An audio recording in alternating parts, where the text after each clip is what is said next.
যোগ দর্পণে স্বাগত। চ্যানেলটি সাবস্ক্রাইব করুন, লাইক ও শেয়ার করুন। কোষ্ঠকাঠিন্যয় ভুগছেন? ভয় পাবেন না। এই ব্যায়াম অভ্যাস করুন, কোষ্ঠকাঠিন্য দূর করুন। কোষ্ঠকাঠিন্য বা পায়খানা শক্ত হয়ে যাওয়া কঠিন ব্যাধি। মুটো মুটো ওষুধ খেয়ে পায়খানা পরিষ্কার করছেন বা পেট পরিষ্কার করছেন তো? এই ব্যায়ামটি প্রত্যেক দিন 2 মিনিট করে অভ্যাস করুন। পেট পরিষ্কার হবে, কোষ্ঠকাঠিন্য দূর হবে।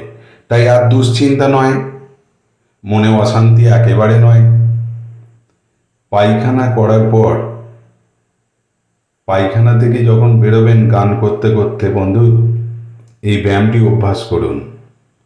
অভ্যাসের ফলে পেট পরিষ্কার হবে, কোষ্ঠকাঠিন্য দূর হবে, কোনো রকম মনে অস্থিরতা, চঞ্চলতা ও কষ্ট থাকবে না। এই দুটো ব্যায়ামই অভ্যাস করুন।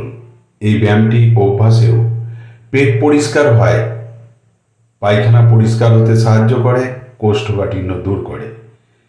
যোগদর্পণ চ্যানেলটি যদি সাবস্ক্রাইব করা না থাকে সাবস্ক্রাইব করুন, অনেক অনেক শেয়ার করুন। আর এই ব্যায়ামগুলো সারা দিনে অন্তত 2বার 5 মিনিট করে অভ্যাস করুন। ভালো থাকুন, সুস্থ থাকুন, পেট পরিষ্কার করুন।